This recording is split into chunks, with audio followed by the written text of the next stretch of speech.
오늘은 그리스도의 고난 이런 제목으로 함께 성경 공부하려고 합니다.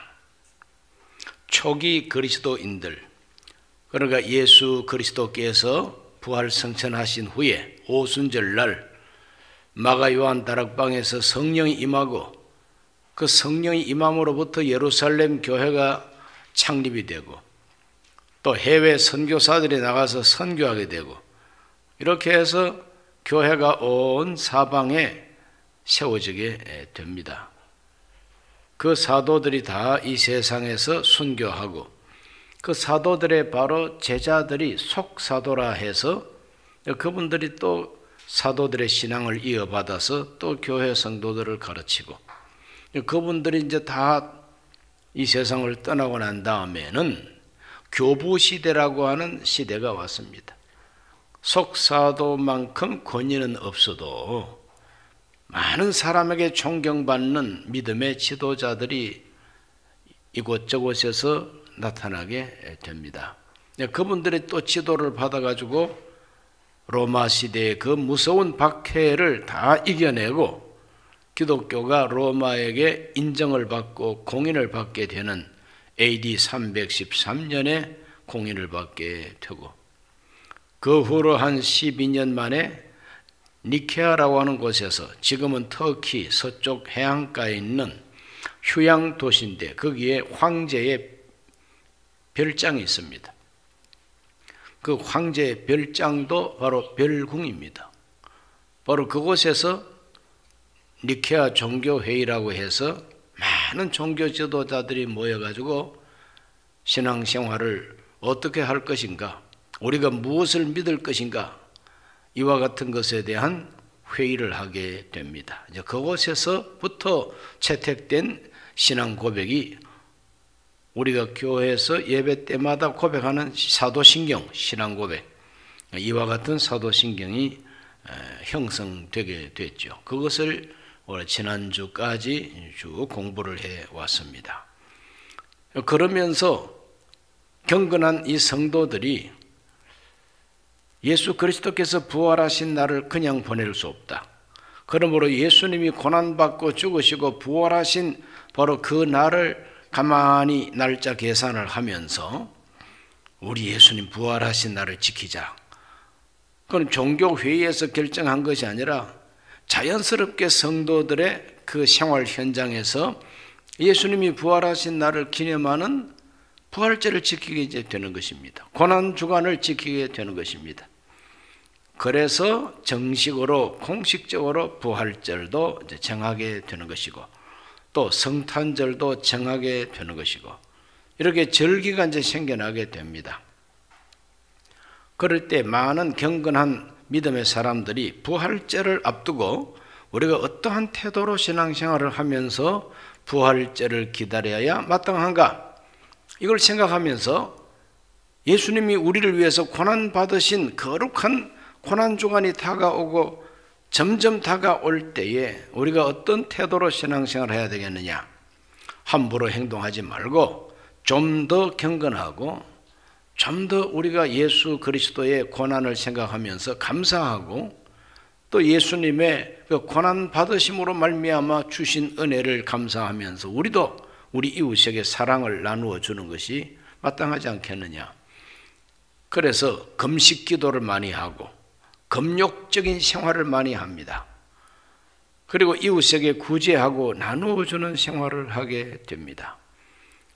또 성경을 많이 묵상하면서 특별히 십자가와 예수 그리스도의 고난을 깊이 묵상하면서 자기 자신을 돌아보는 그런 기간을 가지게 됩니다. 그래 그것을 갖다가 법적으로 정한 절기가 사순절이라고 하는 절기입니다. 이 사순절이라고 하는 것은 바로 40이라는 뜻입니다. 오순절은 50이라는 뜻이고 사순절을 어떻게 정할 것인가, 그것을 예수님이 부활하신 그 주일을 기점으로 해서 그 이전에 한 6주간 6, 7은 42, 42일인데 주일날은 빼고 36일, 거기에서 4일을 보태면은 이제 40일이 됩니다. 그래서 그렇게 계산하다 보니까 해마다 수요일부터 사순절에 이제 들어가게 돼요. 그래 다음 주 수요일이 2월 17일이죠. 2021년 사순절은 다음 주 수요일 2월 17일부터 4월 4일이 부활절입니다. 바로 그 기간을 사순절이라 이렇게 말합니다. 초기 캐토릭이 정해놓은 절기입니다. 그런데 종교개혁하셨던 분들은 가톨릭이 정해놓은 절기를 할 수만 있으면 안 지켜요. 가톨릭이 정했다 이래가지고 그걸 개혁해야 된다. 그 날마다 우리가 주의 고난을 믿고 고백하는데 뭐 꼭 40일만 해야 되느냐. 이렇게 해서 사순절이라고 하는 이 절기를 인정하지 않는 그런 교단이 많습니다. 우리 교단도 사순절이라든지 뭐 대강절이라든지 이러한 절기를 공식적인 절기로는 지키지 않습니다. 오랜 옛날에 경건한 믿음의 사람들이 그런 절기를 만들었다고 하는 것을 우리가 기억하고 그것을 좀 본받고자 하는 마음은 있지만 그것을 교회에서 공식 절기로는 채택하지 않았습니다. 사순절도 마찬가지입니다. 이 사순절을 공식 절기로는 정하지 않았습니다. 그래서 이 캐톨릭이 우세한 이 구라파를 가보면은 이 사순절 기간에는 돼지고기나 소고기나 닭고기나 이 육고기를 먹지 않습니다. 그리고 생선을 이제 그때 주로 먹습니다. 생선 요리. 싱싱한 생선도 요리를 하겠지만 옛날에는 요즘도 뭐 동해 바다에서 잡은 생선이 내륙으로 들어오다 보면 고기가 상하잖아요. 고기가 상하기 때문에 상하지 말라고 소금 뿌려가지고 간을 해가지고 간고등어, 간칼치 모든 생선에 소금 뿌려 상하지 말라고. 그러다 보니까 얼마나 짰습니까? 짭짤하죠. 이렇게 금욕하고 절제하고 고기를 먹지 않고 생선 먹고 달걀 먹고 이렇게 함으로써 사순절을 경건하게 이제 보내는 것입니다. 그래서 고기를 먹지 말라고 처음에는 경건한 크리스찬들이 자발적으로 그렇게 했지만 나중에는 기독교가 이제 국교가 되면서 각 지방마다 군주들이 영주들이 기독교 신앙을 가지고 자기 지역을 관할하다 보니까 고기 먹지 말라면 먹지 마, 먹기만 해봐라 이런 식으로 강압적으로 사순절을 지키게 하는 겁니다. 먹고 싶은데 삼겹살 구워 먹고 싶은데 강제적으로 못 먹게 하잖아요. 소고기 먹고 싶은데 먹지 못하게 하잖아요. 그러니까 믿음이 부족하거나 믿음이 없는 사람들은 이 종교적으로 오히려 탄압을 받는 입장이 되는 것이죠. 나 마음껏 먹고 싶은데 기독교가 국교가 돼가지고 먹지 못하게 하니까 유감이 많습니다. 자기들은 다 곱비 풀린 망아지처럼 마음대로 자유롭게 살고 싶은데 심지어는 가정에서 부부간의 성생활도 절제하게 합니다. 애도 베지 말라는 거예요. 그러니까 얼마나 불편합니까? 놀고 싶은 사람들한테는 죽을 맛입니다, 그냥. 그러나 이 법적으로 하지 못하게 법제화가 되어 있으니까 지키기는 지켜야 되겠고. 그래서 사순절이 시작되는 수요일 날, 그 전날이 화요일 아닙니까? 그 화요일까지 몇 주간, 짧으면 한 주간, 그때는 마음껏 먹고 마시고 즐기는 이와 같은 축제를 만들었습니다. 그래서 그 축제가 오늘날 카니발이라고 하는 말로 축제가 형성이 된 거죠. 이 카니발 축제입니다. 이 카니발은 그 어원을 보면은 카르네라고 하는 말과 발레라고 하는 말이 합쳐서 카니발이 됐어요. 이 카르네가 뭐냐 하면은 육고기를 카르네라 그럽니다. 소고기, 닭고기, 돼지고기 모든 이 고기 음식을 카르네라 그래요. 발레가 뭐냐 하면은 안녕이라는 뜻입니다. 안녕, 헤어진다는 겁니다. 금한다는 뜻입니다. 그러므로 이 카니발이라고 하는 것은 글자 그대로 해석하면 고기여 안녕. 무슨 안녕? 고기여 안녕. 삼겹살이여 안녕. 스테이크여 안녕. 닭갈비여 안녕. 육고기는 다 안녕해버리는 겁니다. 이것이 바로 카니발이라고 하는 말의 글자의 해석인 것입니다. 이 글자로 보면은 고기여 안녕, 내용적으로 보면은 금욕. 그래서 모든 걸 금지하고 절제하고 묵상하고 기도하고 이렇게 하나님 앞에서 그리스도를 닮고자 하는 그런 노력을 경주하겠다고 하는 그러한 신앙적인 절기가 사순절입니다. 이탈리아에 가면은 베네치아라고 하는 도시가 있죠. 물의 도시. 거기 카니발이 그렇게 유명합니다. 막 수백만이 모여가지고 춤추고 가면 무도회를 하고 난립니다. 6.25 난리는 아무것도 아니에요. 카니발, 유명한 베네치아 카니발. 제가 선교사로 있었던 독일의 쾰른이라고 하는 도시도 아주 옛날부터 독일의 유명한 종교 도시입니다. 그 600년 동안 지은 성당이 솟아 있어요. 제가 선교사로 가자마자 그해 크리스마스 때 지나고 난 다음에 2월 달이 되니까 카니발을 하더라고. 엄청 큰 카니발입니다, 이것도. 그래 나가보니까 가면을 쓰고 뭐 몸에 얼굴에 칠을 하고 사탕을 뿌려주고 대단한 그런 카니발을 경험했습니다. 브라질은 삼바 축제라고 리오 데자니우르 거기에서부터 삼바 축제가 있죠. 그것도 카니발입니다. 브라질 카니발이요. 프랑스 남쪽 가면은 그 영화제로 유명한 니스라는 도시가 있는데 바로 그 니스 카니발도 유명하다고 그럽니다. 그래서 이 구라파 서양 문화권에서 카니발 문화가 생긴 것은 금욕하라고 하는 명령 때문에 참아야 되니까 그 시작하는 그 전날까지 실컷 먹고 놀자 막. 그래서 그때는 가면을 딱 쓰고 놀기 때문에 누군지 확실히 몰라. 그래서 가면을 딱 쓰고 놀면서 자유연애. 그래서 카니발 베이비라는 말이 생겨나게 된 겁니다. 카니발 기간에 애를 그렇게 많이 뵌대요. 내 아인지 네 아인지도 모르는 그런 아이들이 카니발 베이비입니다. 그냥. 그 왜냐? 가면 쓰고 노니까. 그래서 카사노바라고 하는 그 유명한 건달이 바로 이 가면 쓰고 베네치아에서 그렇게 유명했다고 하는 것이죠. 마음껏 인간의 본능적인 욕구를 발휘하고 먹고 싶은 대로 다 먹고 놀고 싶은 대로 다 놀고 하고 싶은 대로 다 해봐라. 이것이 바로 욕구를 분출시키는 그 기간을 짤막하게 이제 허락을 해주는 것이죠.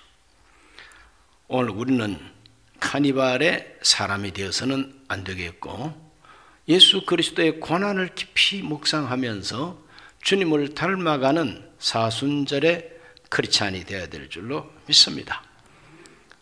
예수 그리스도가 죽으시고 부활하신 그리스도의 이 고난이 다가오는 바로 이 계절에 우리가 무엇을 묵상해야 할 것인가? 이 사순절에 묵상해야 할 우리의 묵상의 큰 제목은 예수 그리스도의 고난인 것입니다. 그리스도의 고난, 예수님께서 고난당하셨다고 하는 바로 이것에 대해서 우리는 깊은 묵상이 시작이 되어야 되는 것입니다. 우리 예수님의 제자 가운데 대표 제자가 베드로입니다. 나머지 사도들, 제자들, 예수님을 따라다니고 그럴 때에 그들은 예수님이 고난받으실 것은 꿈에도 생각하지 못했어요. 자, 마태복음 16장 21절을 한번 읽어보겠습니다. 이때로부터 예수 그리스도께서 자기가 예루살렘에 올라가 장로들과 대제사장들과 서기관들에게 많은 고난을 받고 죽임을 당하고 제3일에 살아나야 할 것을 제자들에게 비로소 나타내시니 그랬어요. 우리 예수님께서는 고난받고 죽으시고 부활할 것을 제자들에게 비로소 말씀하셨다 그랬어요. 그럴 때 베드로 반응이 뭡니까? 베드로가 그 말 듣자마자 예수님을 딱 붙들고 항변했다 그랬어요. 무슨 말씀을 그렇게 하십니까, 선생님? 그런 일은 있을 수가 없습니다. 주여 그리 마옵소서. 이 일이 결코 주께 미치지 아니하리다. 결코 그렇게 죽어서는 안 된다는 거예요. 왜 그러냐? 고기 잡는 어부들 불러 나를 따르라. 내가 너희를 사람 낚는 어부 되리라 하시고, 이 사람들이 예수님을 메시아로 그렇게 믿는 사람이 많다 이 말이죠. 유대인들이 생각하는 메시아는 고난받는 메시아 아닙니다. 유대인들이 생각하는 메시아는 영광의 왕이에요. 이스라엘 나라를 다시 다윗 왕국처럼 회복시키는 승리의 왕입니다. 정복하는 왕입니다. 적들을 다 물리치고 제압하는 다윗 같은 왕이 메시아지, 그 십자가에 못 박혀서 죽고 고난받고 두들겨 맞고 그거는 상상할 수도 없는 메시아인 것입니다. 다 그렇게 생각했습니다. 그 예수님 제자들은 부활하신 예수님 앞에서까지 고난받는 예수님에 대해서는 믿음이 없습니다. 예수님이 부활 성천하시기 전에 하늘로 올라가시는 그날 제자들과 만나가지고 하늘나라에 대해서 얘기를 하고, 너희는 몇 날이 못되어 성령으로 세례를 받으리라고까지 말씀하는 그 자리에서 그 제자들이 뭐라고 예수님한테 말씀을 드리는가? 사도행전 1장 6절에 보면은 그들이 모였을 때에 예수께 여쭈어 이르되 주께서 이스라엘 나라를 회복하심이 이때니까 그랬어요. 아직까지 십자가의 고난에 대한 의미를 몰라요. 괜히 죽었다가 부활한 거 아닙니까? 주님이 이제 부활하시고 이제는 너희는 몇 날이 못되어 성령으로 세례를 받고 뭐 그런 말씀하니까 드디어 이제 메시아 왕으로서 취임을 하실란가 본다. 그래서 이스라엘 나라를 회복하심이 이때입니까? 로마가 지배하는 이스라엘을 회복하시고 로마를 내쫓아버리고 저 여우새끼 같은 헤롯을 내쫓아버리고 주님이 왕이 되실 때가 이때입니까? 이런 식으로 예수 그리스도에 대한 그들의 기대와 관심은 메시아로서 왕이신 메시아, 권세가 있는 메시아, 이스라엘 나라를 다시 다윗 왕국처럼 회복시키는 메시아에 대한 기대만 가지고 있었는 거예요. 그들의 관심은 바로 그겁니다. 그래서 사도 요한 야고보의 어머니 되는 분은 굉장하게 치맛바람을 세게 나부끼는 어머니였어요. 예수님 딱 찾아와서 주여, 내 아들 둘이 주님 따르고 있습니다. 요한과 야고보입니다. 이 아이들 한 성질합니다. 그러니 하나는 오른편에 앉히시고 하나는 왼편에 앉혀 주옵소서. 벌써 메시아 왕국의 오른쪽 왼쪽 자리는 내 아들 찾으라고. 이렇게 예수님한테 와서 청탁하는 이야기가 성경에 나오지 않습니까? 그러니까 남자나 여자나 젊으나 뭐 모두가 다 메시아 그러면은 왕이신 메시아만 생각하는 거예요. 그러나 우리 예수님께서는 처음부터 나는 대속물로 왔다고 선언하셨지요. 마태복음 20장 28절입니다. 인자가 온 것은 섬김을 받으려 함이 아니라 도리어 섬기려 하고 자기 목숨을 많은 사람의 대속물로 주려 함이니라 그랬어요. 예수님께서는 아예 처음부터 나는 대속물이 되기 위해서 왔다고 그렇게 선포하셨어요. 그 말씀을 선포할 때 제자들은 무슨 말씀을 하시는지 아직까지 머리에 깨달음이 없는 거예요. 무슨 말씀을 저런 말씀을 다 하시느냐. 우리 예수님께서는 부활하시고 난 다음에 엠마오 길로 내려가는 두 제자를 만나가지고 그들과 대화하시면서 하나님이 보내시는 메시아 그리스도는 고난을 받고 부활해야 마땅하다는 것을 성경적으로 그들에게 풀어줬다고 성경은 말합니다. 누가복음 24장 25절에서 27절을 다 같이 한번 읽어보겠습니다. 이르시되 미련하고 선지자들이 말한 모든 것을 마음에 더디 믿는 자들이요 그리스도가 이런 고난을 받고 자기 영광에 들어가야 할 것이 아니냐 하시고, 이에 모세와 모든 선지자의 글로 시작하여 모든 성경에 쓴 바 자기에 관한 것을 자세히 설명하시니라. 자세하게 설명을 하십니다. 고난받는 메시아, 고난받고 죽으시고 부활해야 바로 그 메시아가 진짜 메시아라고 하는 것을, 자, 모세의 글과 선지자의 글과 시편에 기록된 이 모든 것이 이렇게 이루어져야 된다는 것을 성경을 자세하게 그들에게 설명을 했다고 그랬어요. 오늘 이 시간도 담임 목사가 성도 여러분에게 성경을 풀어서 설명해 드리는 시간입니다.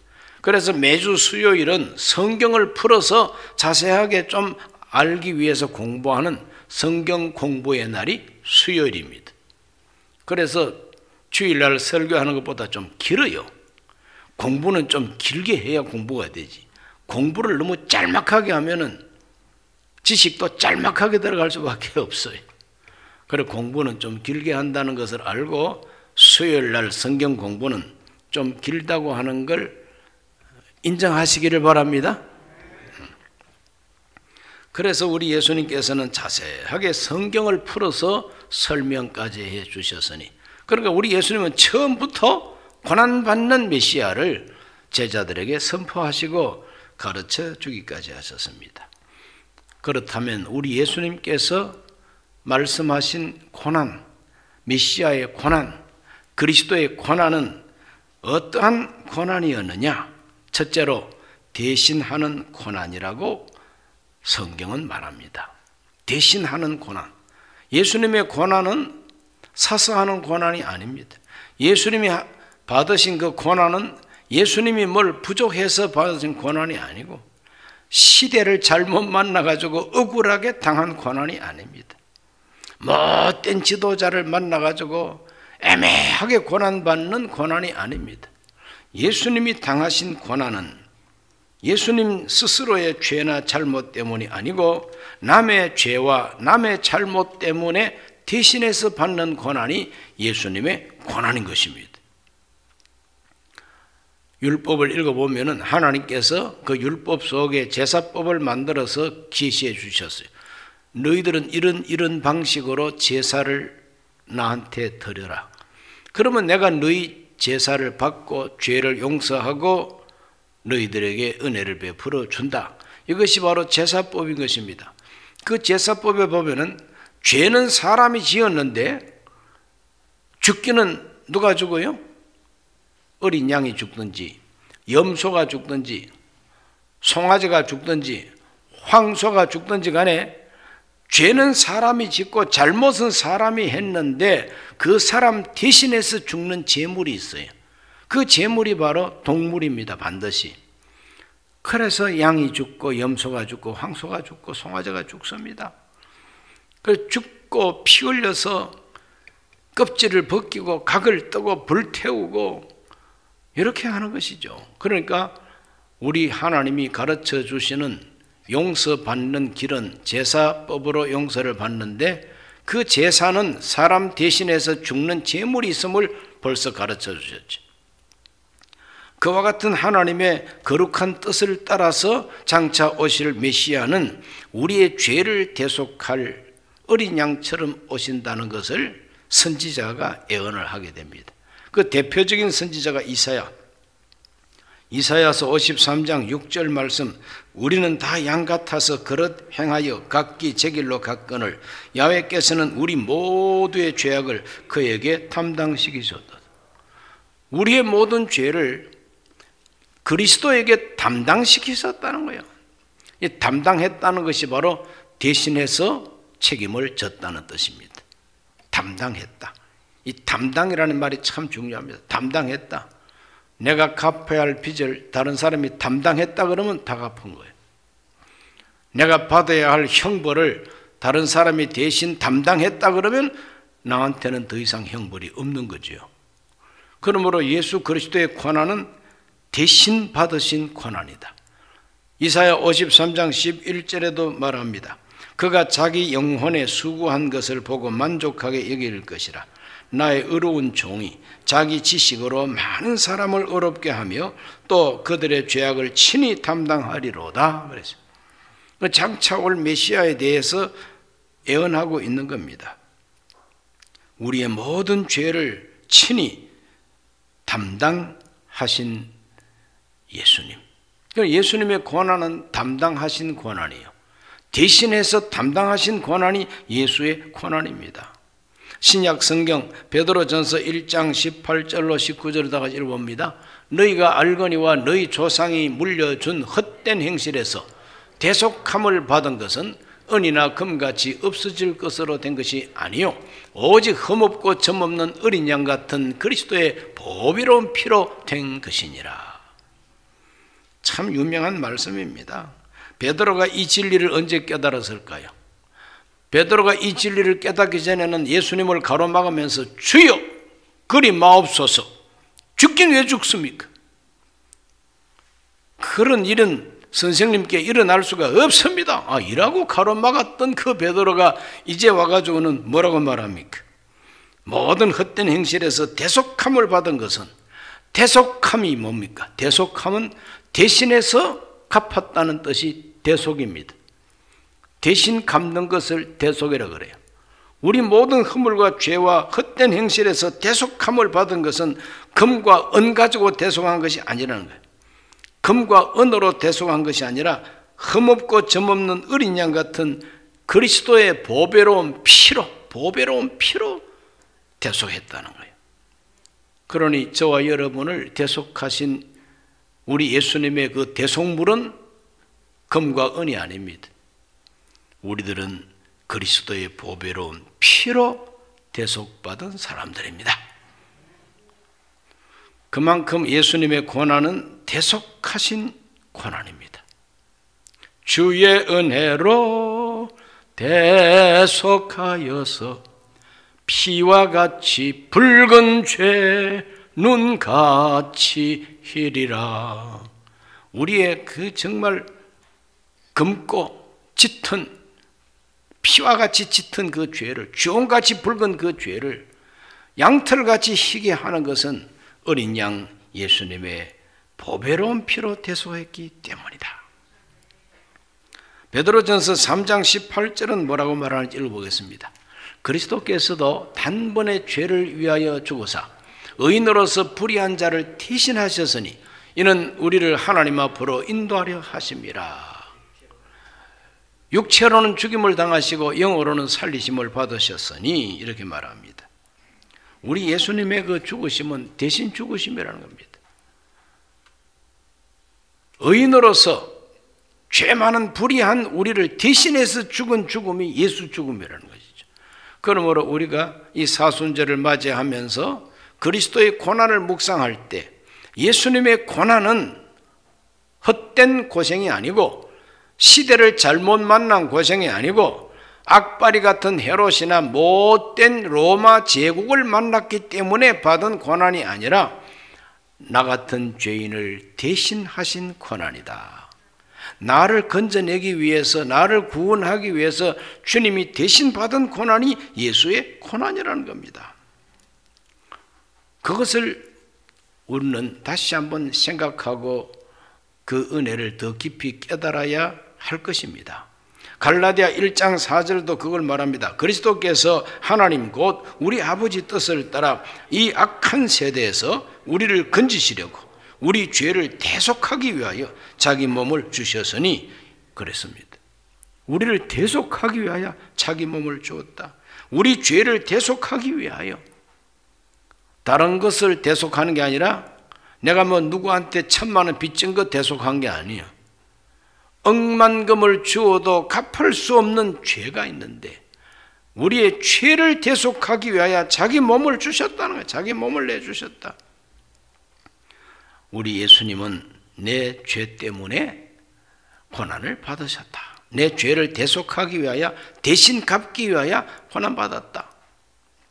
디모데전서 2장 6절도 말합니다. 그가 모든 사람을 위하여 자기를 대속물로 주셨으니 기약이 이르러 주신 증거니라 그랬습니다. 모든 사람을 대신해서 주신 대속물, 모든 사람을 위하여 자기를 대속물로 주셨다. 대속물이 바로 대신 책임지는 제물로 자기를 주셨다. 그러므로 이 고난을 묵상할 때마다 대신하신 고난이다. 나를 대신하신 고난이다. 다른 사람을 대신했다고 하는 것, 그것도 감동적이지만 나를 대신했다고 하는 것을 깨달아야 된다는 거예요. 나를 대신했다. 내가 죄인이고 내가 받을 저주가, 내가 가야 할 지옥과 내가 죽어야 할 영원한 죽음이 있는데 주님이 이것을 대신하셨다는 거예요. 대신 죽고 대신 피 흘리고 대신 목숨을 바쳤고 대신해서 고난을 받으셨다는 거예요. 나를 대신하여, 나를 대신하여. 절대 이것을 우리가 잊어서는 안 됩니다. 나를 대신하여, 나를 대신하여. 두 번째, 우리 예수님의 고난은 사랑으로 받은 고난입니다. 사랑으로 받은 고난이지 이거 그냥 억지로 받은 고난이 아닙니다. 예수님께서 막 잔소리, 군소리, 잡소리 하면서 재수 오말랐네. 어떻게 하다가 저런 것 때문에 내가 고난을 받아야 됩니까, 아버지? 이런 식으로 우리 예수님은 구시렁거리지 않았어요. 기쁜 마음으로 우리를 대신하셨다는 거죠. 우리 예수님께서 십자가에 못 박혀 죽임을 당하셨다고 하는 것에 대해서 거짓 선지자들은 뭐라고 말하느냐 하면은 그거야말로 로마 제국의 권력에 의해서 억울하게 당한 죽음이라는 겁니다. 억울하게 당한 죽음이라는 겁니다. 목수의 아들 예수가 아무 힘없고 빽없고 세상에서 권세 없으니 그 로마 권세가 헤롯의 그 왕권을 가지고 대제사장들의 종교 권력을 가지고 그냥 옴짝달싹 못하게 얼음해 가지고 억울하게 십자가에 못 박혀 죽임을 당하신 것이라는 거예요. 그것이 사회적으로 볼 때에 이제 그런 방식으로 죽임 당한 건 사실이에요. 그러나 그것만 보면 안 되고 그렇게 죽기까지 예수님은 약한 분이 아니라는 거예요. 요한복음 10장 14절과 15절 다 같이 한번 읽어봅니다. 나는 선한 목자라. 나는 내 양을 알고 양도 나를 아는 것이 아버지께서 나를 아시고 내가 아버지를 아는 것 같으니 나는 양을 위하여 목숨을 버리노라. 저와 여러분이 양이라면, 택하신 양이라면 나는 내 양을 위해서 목숨을 버린다고 스스로 말씀하십니다. 그리고 17절로 18절을 다 읽습니다. 요한복음. 내가 내 목숨을 버리는 것은 그것을 내가 다시 얻기 위함이니 이로 말미암아 아버지께서 나를 사랑하시느니라.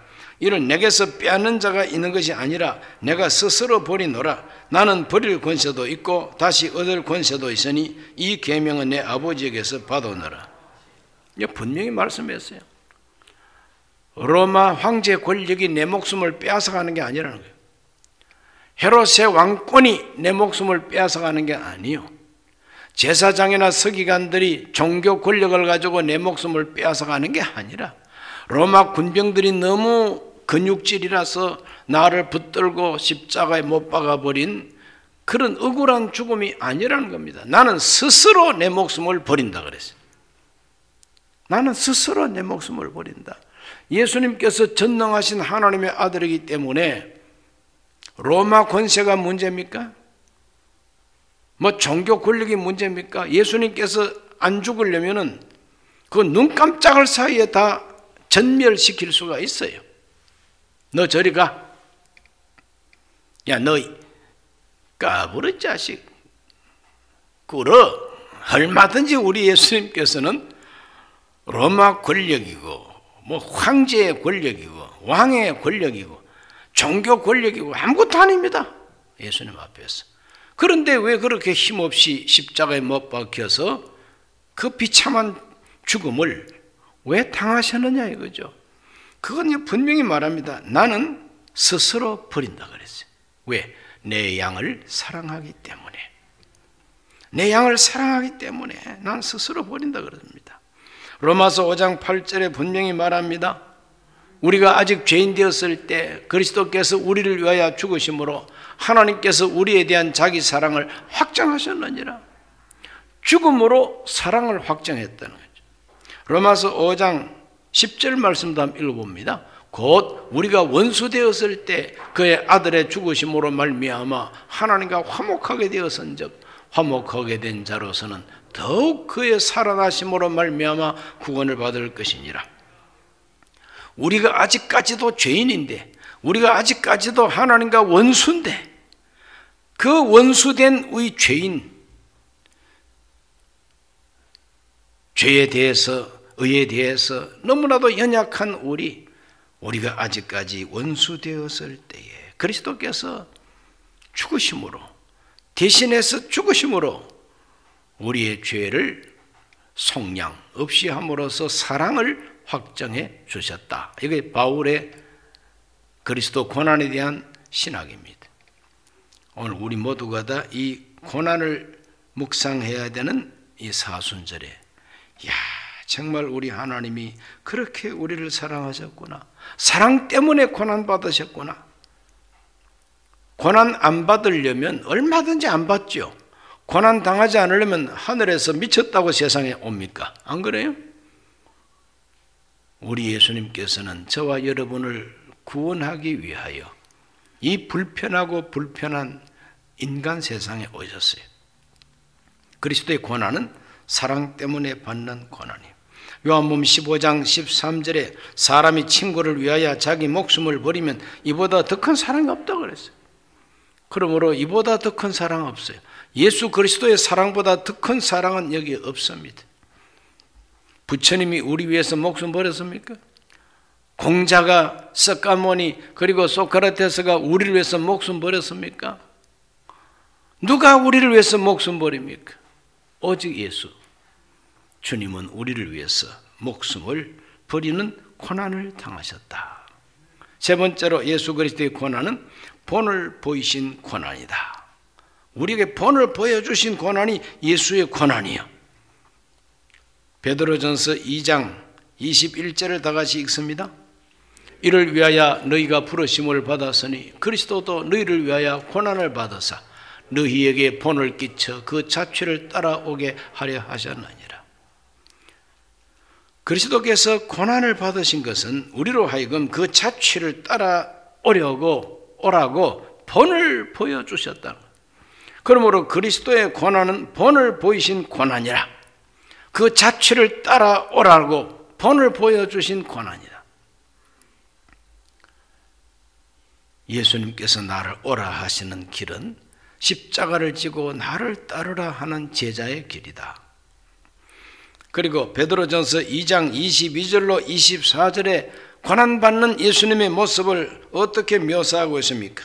그는 죄를 범하지 아니하시고 그 입에 거짓도 없으시며 욕을 당하시되 맞대어 욕하지 아니하시고 고난을 당하시되 위협하지 아니하시고 오직 공의로 심판하시는 이에게 부탁하시며 친히 나무에 달려 그 몸으로 우리 죄를 담당하셨으니 이는 우리로 죄에 대하여 죽고 의에 대하여 살려 하심이라. 그가 채찍에 맞음으로 너희는 나음을 얻었나니 그랬어요.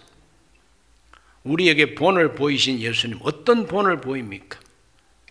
욕해도 맞대놓고 욕하지 아니하시고 고난을 당하시더라도 협박하고 위협도 안 합니다. 너 어디 두고 보자, 잘 사는지 두고 봐, 그런 말도 안 합니다.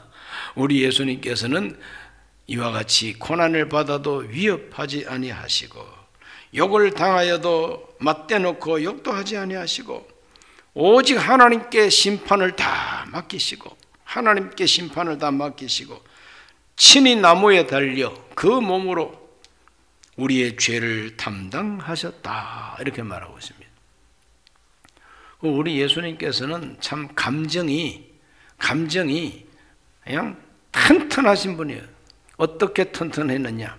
하나님이 주신 사명, 하나님이 주신 커다란 목적을 달성하기 위해서는 개인적인 감정 다 초월해 버리는 거죠.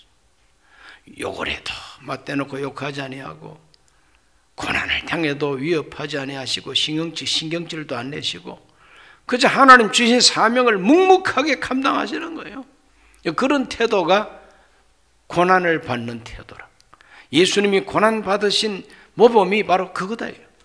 그러므로 오늘 저와 여러분도 너무 이 작은 일 때문에 옥신각신하지 마시기를 바랍니다. 사사로운 감정 때문에 뭐 지기니 살리니 그런 소리 하지 말고 하나님이 주신 커다란 목적과 그 뜻을 이루기 위해서 내 자신의 자존심이나 감정도 다 누르고 가야 할 그 길을 묵묵하게 걸어가는 것이 신앙생활이다.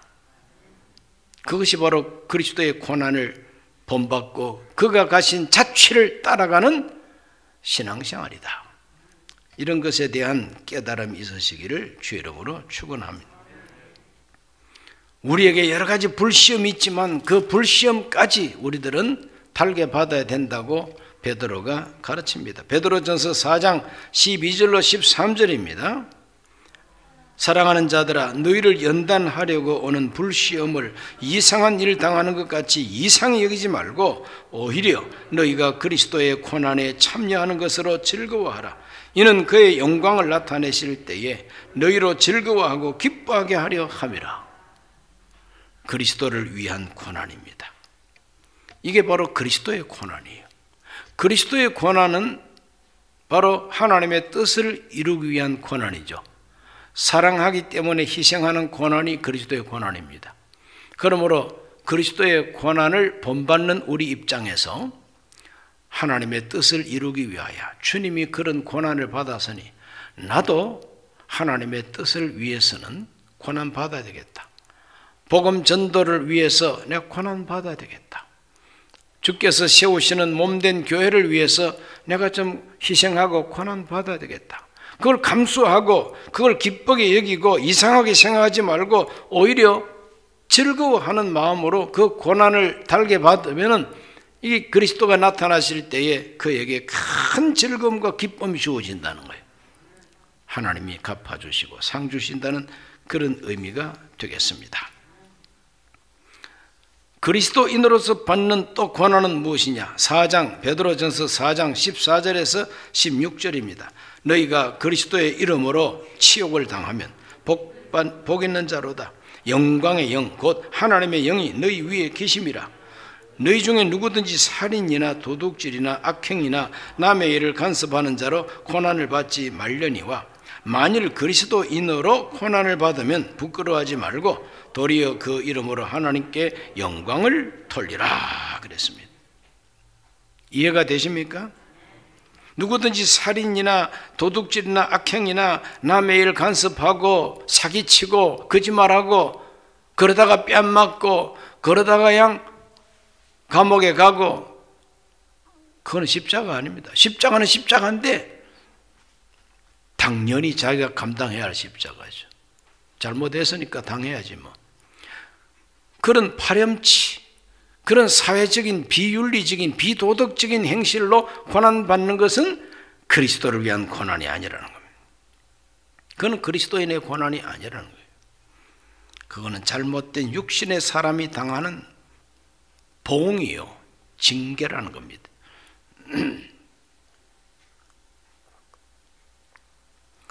그리스도인으로서 받는 고난은 하나님 말씀을 순종하다가 받는 고난이에요. 하나님 중심의 가치관 때문에 이 세상의 가치관과 마찰하는 고난입니다.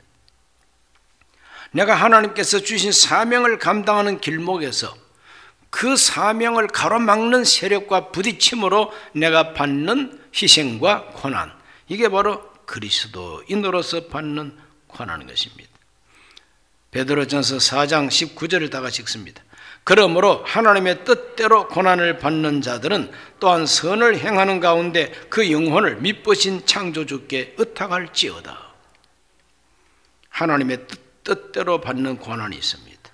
하나님의 뜻대로 받는 고난이 바로 사명을 위해서 하나님의 명령을 수행하기 위하여 하나님이 명령하시는 가치와 의미를 추구하기 위하여, 다시 말하면 의를 위해서 받는 고난이 바로 그리스도인의 고난이요 하나님 뜻대로 받는 고난입니다. 기뻐하고 즐거워하라, 하늘에서 너희 상이 크다고 예수께서 말씀했습니다. 그러므로 예수님의 고난은 본을 보여주신 고난입니다. 본을 보여주신 고난이에요. 베드로는 성도들에게 마지막으로 권고했습니다. 우리가 사는 세상은 마귀가 판을 치는 세상이다. 그러므로 마귀가 언제나 우리를 호시탐탐하고 삼킬 자를 찾기 위해서 두루두루 돌아다닌다. 그러므로 베드로전서 5장 9절은 말합니다. 너희는 믿음을 굳건하게 하여 그를 대적하라. 이는 세상에 있는 너희 형제들도 동일한 고난을 당하는 줄 알미라. 같은 크리스찬들은 고난을 당한다 이 말입니다. 10절 말씀, 모든 은혜의 하나님 곧 그리스도 안에서 우리를 부르사 자기의 영원한 영광에 들어가게 하신 이가 잠깐 고난을 당한 너희를 친히 온전하게 하시며 굳건하게 하시며 강하게 하시며 털을 견고하게 하시리라 그랬어요. 그러므로 그리스도인으로서 그리스도를 본받는 그리스도의 자취를 따라가는 이런 고난을 당하는 크리스찬은 우리 예수님께서 그들을 온전하게 하시고 굳세게 하여 주시고 강하게 하여 주시고 견고하게 해주신다고 베드로가 말하고 있습니다. 사순절을 우리가 맞이하면서 우리 모두는 그리스도의 고난을 묵상해야 됩니다.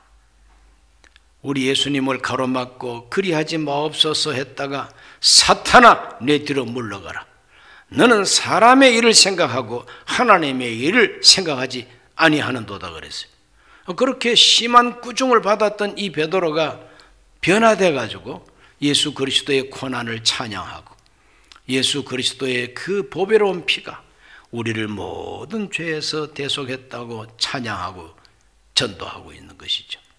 이 베드로도 이렇게 처음부터 다 아는 제자가 아니었어요. 처음부터 다 아는 제자가 누가 있습니까? 배워야만 됩니다. 그러므로 우리 성도들은 배워야 되는 거죠. 공부해야만 되는 것입니다. 성경을 공부하고 묵상하고 하나님의 진리에 대해서 깊이 묵상하고 깨달아야 되는 거 아니겠습니까? 그걸 위해서 하나님께서 교회를 세우게 하시고 성도들이 모이게 하시고 가르쳐서 지키게 하라고 예수님이 지상 명령을 주지 않았습니까? 가르쳐서 지키게 하라고 그랬어요. 그러므로 매주 수요일은 가르치는 날이다 하는 것을 기억하셔서 잘 배우시기를 바랍니다. 옛말에 아는 길도 물어가라 그랬죠. 다 아는 것 같더라도 그걸 다시 한번 묵상하면 또 은혜가 되는 거예요. 그러므로 앞으로 부활절 될 때까지 그리스도의 고난을 더 깊이 묵상을 하고 깨닫고 그 자취를 따라가는 제자의 생활이 이루어지고 더 발전하게 되시기를 주의 이름으로 축원합니다. 하나님 아버지, 오늘 하나님 앞에 나와 그리스도의 고난에 대한 말씀을 공부했습니다. 예수님의 고난은 우리를 대신한 고난이요, 우리를 사랑하기 때문에 받은 사랑의 고난이요, 우리에게 본을 끼쳐주신 본보기가 되는 고난이라고 했습니다. 예수님의 고난을 깊이 깨닫게 하여 주시고 그 고난을 받는 우리의 생활이 보람있다는 것을 알게 해 주옵소서.